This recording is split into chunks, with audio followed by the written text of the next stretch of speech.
के इतिहास को देखें, हमारे अरुणाचल के माननीय मुख्यमंत्री पेमा खांडू जी के जो 10 वर्ष में जो काम हुआ अरुणाचल पे, वो इतिहास में अरुणाचल में कभी नहीं हुआ।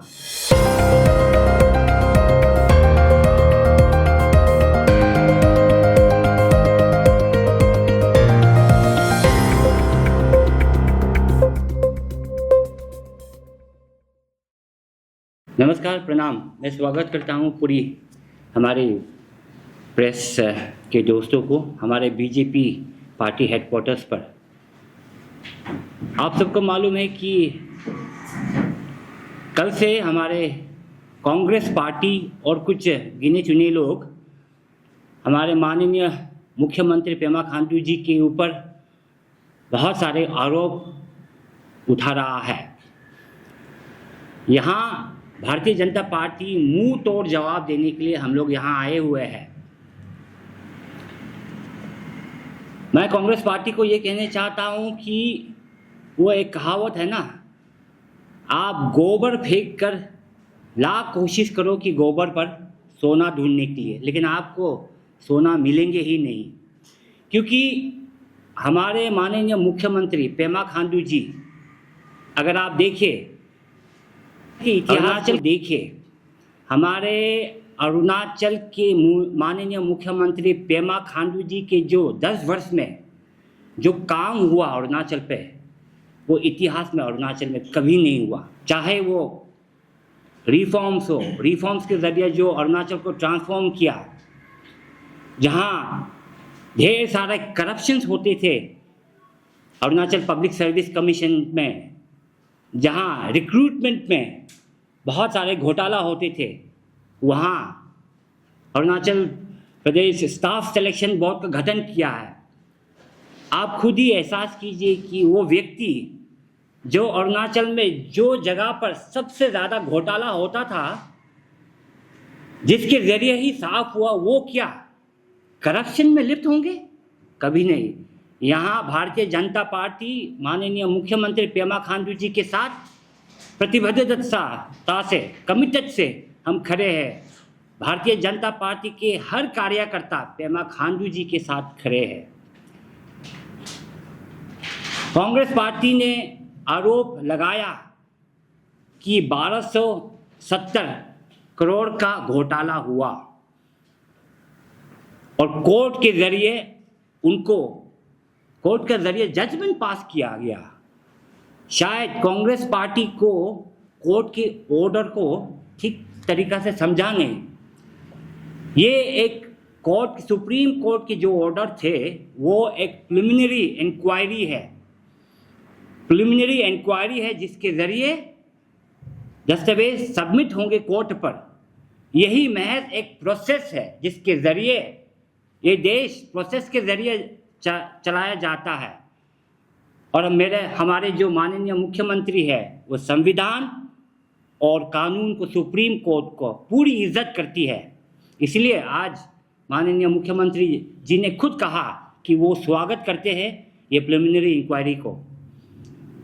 इसके बारे में टेक्निकल एस्पेक्ट के बारे आपको बताने के लिए और विस्तार से बताने के लिए हमारे साथ आए हुए हैं ऑनरेबल एमएलए तोपिन एटी जी, जो उनके बैकग्राउंड भी एक लीगल बैकग्राउंड है। तो वो आप जो इन आरोप है, जो टेक्निकल एस्पेक्ट है आरोप के ऊपर, वो उनके ऊपर मुंह तोड़ जवाब देंगे हमारे ऑपोजिशन को। क्योंकि लोगों का, और आपको तो मालूम है हमारा विरोधी जो दल है कांग्रेस पार्टी, उनका हमेशा कोशिश रहता है कि कैसे राजनीतिक लाभ उठाया जाए। जैसे कि मेरे मित्र सुमिति जी ने बताया, पेमा खांडू जी के आने के बाद, सरकार में आने के बाद जिस रफ्तार से राज्य ने प्रगति देखा है, दैट इज अनपैरेलल्ड। और मुझे लगता है कि कांग्रेसियों को यही बात हजम नहीं होता है कि किस तरह से उनके समय में, उनके कार्यकाल में जो प्रगति का रफ्तार जो था, वो इतना धीमा था कछुआ का चाल में चल रहा था, आज जब बुलेट ट्रेन की रफ्तार से प्रगति पेमा खांडू जी के समय चल रहा है, तो शायद इसको हजम नहीं कर पा रहे हैं। इसलिए किसी ना किसी तरह आपका पब्लिक को गुमराह करने का भरपूर कोशिश करते हैं। तो जहां तक मेरा लिमिटेड कानूनी नॉलेज है, कानूनी जानकारी है, मैं आप लोगों को बताना चाहूंगा कि इस ऑर्डर में जो रिलेवेंट पोर्शन है, कांग्रेस ने जो जो आरोप लगाया और उनके और भी कुछ गिने चुने लोग हैं जो आरोप लगाया है, मैं उनको सबसे पहले तो मैं रिक्वेस्ट करना चाहूँगा कि जजमेंट का जो सीरियल नंबर 45 जो पैराग्राफ है उसमें जाए। मैं आप लोगों को उसको पढ़ के सुनाना चाहूँगा। इसमें लिखा है, that is the operative portion, we clarify that the observation made in this judgment are for the purposes of deciding whether an independent investigation is warranted। यानी कि इन्वेस्टिगेशन जरूरी है ना नहीं है, ये उसके लिए है। This shall not be constituted as findings on the merits of any allegations। इसमें केस के मेरिट्स में कोई इस फाइंडिंग्स में इसको कंस्टिट्यूट नहीं किया जाएगा। And this shall not prejudice any person in the proceedings that में अराइज। क्लियर कट लिखा हुआ है कि ये this is for purpose of, इसमें इन्वेस्टिगेशन दरकार है या नहीं, वेदर इट इज रिक्वायर्ड और नॉट, और ये किसी के प्रेजुडिस में नहीं होगा। ये क्लियरली यहां में लिखा है। तो मैं आप लोगों को जस्ट बताना चाहूंगा, इसका मतलब ये है कि जिस तरह से कांग्रेस बोल चिल्ला रही है कि कानूनी प्रक्रिया शुरू हो गया, जैसे legal process has not started, legal process has not started. जब कोई भी प्रिलिमिनरी इंक्वायरी होता है, ये फैक्ट फाइंडिंग होता है, यहां से कोई भी कानूनी कार्रवाई शुरू नहीं होता है। That is the process. और जब आप इंक्वायरी में आपको जब कुछ इंक्वायरी में कुछ मिलता है, उसके बाद एफआईआर लॉन्च होता है। ठीक है, कानूनी प्रक्रिया ऐसा है कि पहले प्रिलिमिनरी इंक्वायरी, फिर एफआईआर लॉन्च, फिर जो इन्वेस्टिगेशन का बात इसने कही है, फिर इन्वेस्टिगेशन होती है, फिर इन्वेस्टिगेशन होने के बाद चार्जशीट दर्ज किया जाता है कोर्ट के सामने, फिर कोर्ट जो है कंसिडरेशन ऑफ चार्जशीट होता है, फिर उस चार्जशीट के ऊपर एक्यूज फिर रिप्लाई देता है, फिर रिप्लाई देने के बाद कोर्ट ये देखता है कि वेदर दिस कॉन्स्टिट्यूटेड ऑफेंस और नॉट। उसके बाद अगर ऑफेंस होता तो ट्रायल में भेजता है, ऑफेंस नहीं होता तो डिस्चार्ज कर देता है। अगर उसको लगता है कि प्राइमा फेसी, प्रथम दृष्टि से लगता है कि केस में कुछ है, then they further go for trial. उसके बाद आर्गुमेंट होता है, क्रॉस एग्जामिनेशन, देन ये है हमारा कानूनी संविधान से दिया हुआ प्रक्रिया। और अभी जो फैक्ट फाइंडिंग, जो प्रिलिमिनरी जो इंक्वायरी है, ये कानूनी प्रक्रिया अभी शुरू हुआ ही नहीं है। और जिस प्रकार से कांग्रेस पार्टी चिल्ला चिल्ला के रूफ टॉप से बोल रही है कि कानूनी प्रक्रिया स्टार्ट हो गई, ये पब्लिक को गुमराह कर रही है, ये पहले मैं बताना चाहूँ। जहां तक उनका दूसरा जो पॉइंट है, वो बोलते हैं कि पेंडिंग इंक्वायरी, पेंडिंग इन्वेस्टिगेशन आप रेजिग्नेशन दे। एक बीमारी है, एक मेडिकल चिकित्सा में एक बीमारी है, मेरा ख्याल से कांग्रेस वालों को बीमारी हो गया। उस बीमारी को कहते हैं सेलेक्टिव एमनीशिया। सेलेक्टिव एमनीशिया, आप कुछ चीज को आप याद रखना, जिसको आप याद रखना चाहते हैं उसको आप याद रखते हैं, जिसको आप याद रखने का दिल नहीं उसको आप याद नहीं रखते। वो भूल गए कि मनमोहन सिंह जी,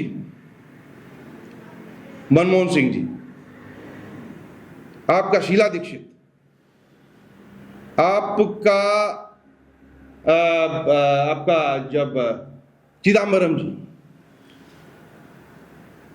अभी हाल ही में अरविंद केजरीवाल, ऐसे सैकड़ों केसेस हैं जहां पे प्रिलिमिनरी इंक्वायरी में मोरल ग्राउंड से रिजिग्नेशन देने का कोई प्रथा है ही नहीं। आप इतिहास में जा सकते हैं, लेकिन आज कल का प्रेसिडेंट में आप कांग्रेसी प्रेसिडेंट को देखिए, कहीं में भी प्रिलिमिनरी इंक्वायरी पेंडिंग उनका नहीं है। तो इसको मैं बोलता हूं सेलेक्टिव एमनेशिया, कि वो अपने समय में जो चीज नहीं की उसको वो भूल जाते हैं और बोलते हैं कि आप ऐसे करिए। तो ये मैं कांग्रेस वालों को और उनको मैं बताना चाहूंगा कि आप जैसे चाहेंगे ये नहीं चलेगा। देश संविधान से चलता है, देश कॉन्स्टिट्यूशन से चलता है, आप डिक्टेट नहीं कर सकेंगे। तो अभी प्रिलिमिनरी इंक्वायरी जो चल रहा है, प्रिलिमिनरी इंक्वायरी हम सुप्रीम कोर्ट को, उच्चतम न्यायालय को नतमस्तक करते हैं। उन्होंने जो भी इस ऑब्जर्वेशन दिया है हम उसे मानते हैं, और उन्होंने जो प्रक्रिया बताया है उसको हम अच्छी तरह से हम उसको पालन करेंगे।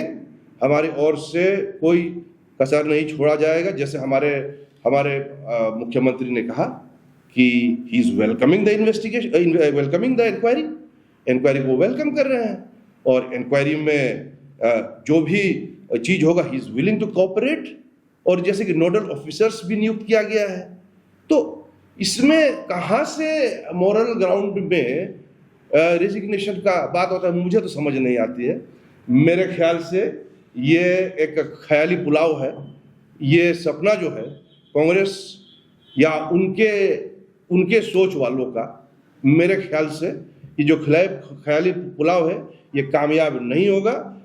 और रेजिग्नेशन का कोई बात ही नहीं, कोई सवाल ही नहीं है। उल्टा पेमा खांडू जी के साथ हम भाजपा के कार्यकर्ता हम सब साथ हैं, और वो राज्य को जिस प्रगति को जिस स्पीड से ले जा रहे हैं, जिस रफ्तार से ले जा रहे हैं, वो बराबर चलते रहेगा। उस रफ्तार को रोकने का जो भी कोशिश करेगा वो रुकेगा नहीं। ये एक ऐसा चीज़ है, थमेगा नहीं, आंधी है, ये थमेगा नहीं। तो मैं आज मीडिया बंधु को मैं ज़्यादा नहीं बोलूँगा। मैं वंस अगेन हमारे उच्चतम न्यायालय को नतमस्तक करते हुए मैं अपना जो भी है इसमें मैं यहाँ पे अभी रखना चाहता हूँ। देखिए, मैं अरुणाचल की जनता को ये कहने चाहता हूँ कि माननीय मुख्यमंत्री पेमा खांडू जी मुख्यमंत्री पद संभालने से पहले पेशा से वो बिजनेसमैन था, वो बिजनेस करता था। और ये जो आरोप लगाया है कांग्रेस पार्टी ने 1200 करोड़ का जो करप्शन हुआ, 10 वर्ष में 1200 करोड़ का जो करप्शन हुआ, जहां 10 वर्ष में वर्क लगभग 45,000 करोड़ का वर्क अलॉट हुआ गया है, और वहां पे कांग्रेस की आरोप है कि 1200 करोड़ का करप्शन किया गया है उनका किट और किन के जरिए। मैं आपको ये स्पष्ट कर दूं कि ये जो टेंडर्स भी अवार्ड किया गया था, it was awarded for following all formal modalities as is required by the rules and regulations. तो क्या किसी का किट और किन क्या काम करने के लिए क्या उनका गुनाह होता है? क्या काम नहीं करना चाहिए? क्या घर पे पड़ा होना चाहिए? क्या मेरा बेटी, मैं एमएलए हूँ, क्या मेरा बेटी क्या सरकारी नौकरी करने चाहने से वो क्या सरकारी नौकरी नहीं कर सकता है? क्या मुझे क्या एमएलए से पद से इस्तीफा देना पड़ेगा? क्या हमारे राहुल गांधी के ऊपर नेशनल हेराल्ड केस के ऊपर केस चल रहा है, वो बेल पर बाहर निकला हुआ है, क्या मांग हमें करना है कि वो एमपी से इस्तीफा दे? ये थोड़ी होता है।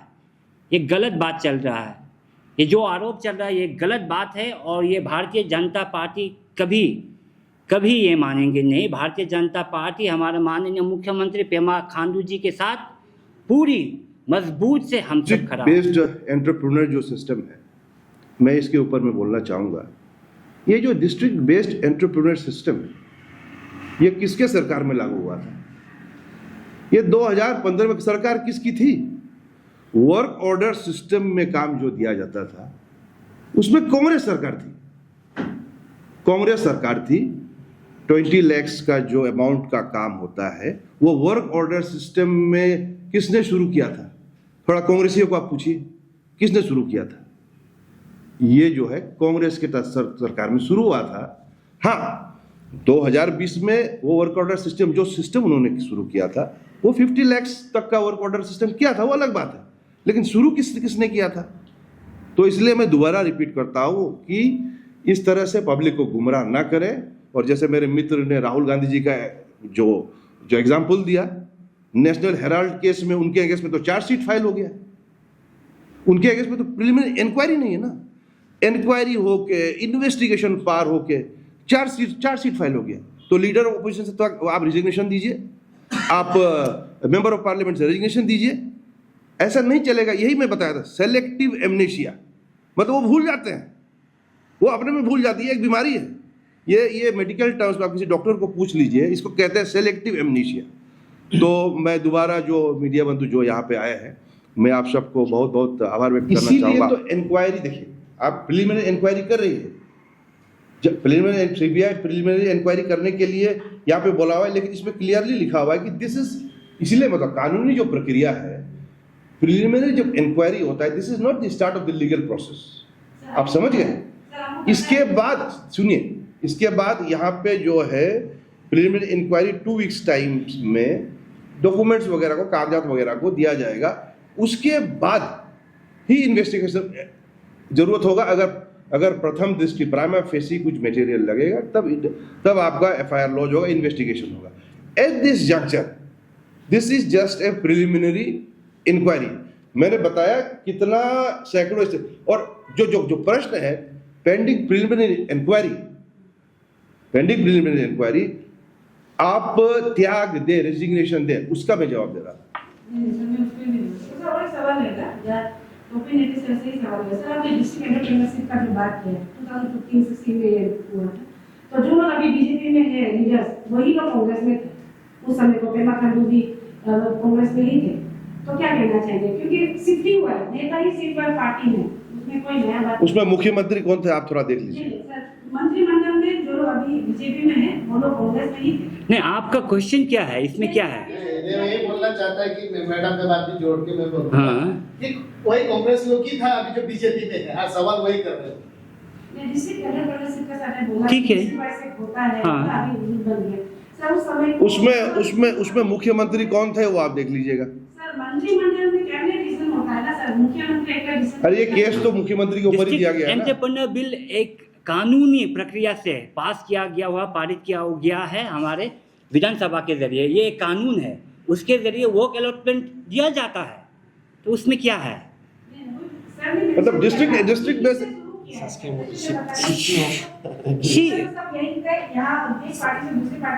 नहीं, मैंने इसलिए बताया था, सुनिए मैडम, ऐसे था, मैंने इसलिए बोला था क्योंकि वर्क ऑर्डर सिस्टम के बारे में जिक्र हुआ था कि 2020 से वर्क ऑर्डर सिस्टम लागू हुआ 50 लाख से बिलो का। तो मैं ये बता रहा था कि ये जो डिस्ट्रिक्ट बेस्ड एंटरप्रेन्योर सिस्टम है, इसमें जो वर्क ऑर्डर का जो लिमिट था, वर्क ऑर्डर जो 2015 में लागू हुआ था, उसमें 20 लाख का वर्क ऑर्डर सिस्टम देने का प्रावधान रखा गया था।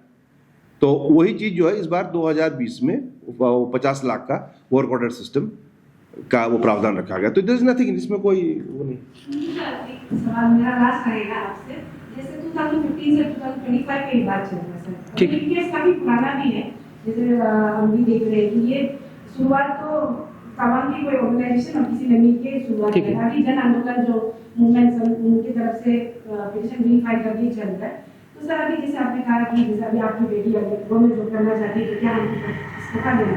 सर बड़ा सवाल ये है कि सिर्फ जन आंदोलन ही नहीं, जो जिन्होंने पिटीशन फाइल किया वो ही नहीं, पूरे प्रदेश की जनता ही सवाल करती है क्यों सिर्फ पैसा तवांग और नामसाई में जाता है, and then particularly CM Khandu को बात रखा जाता है कि मतलब अब किस आंकड़े से आप बोल रहा है कि पैसा तवांग में ही जाता है, किस आंकड़े से?